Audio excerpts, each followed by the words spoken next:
Hello guys, आज हमारे यहाँ पे बादल नीचे उतर के आ रहे हैं।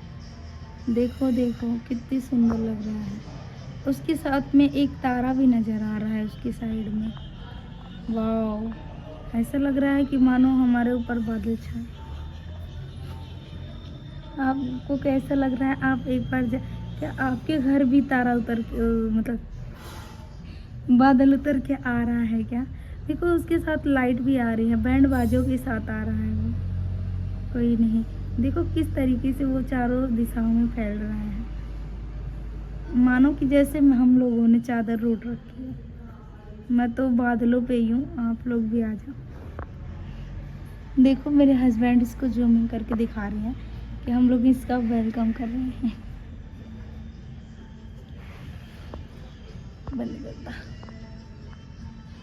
बंद कर दा,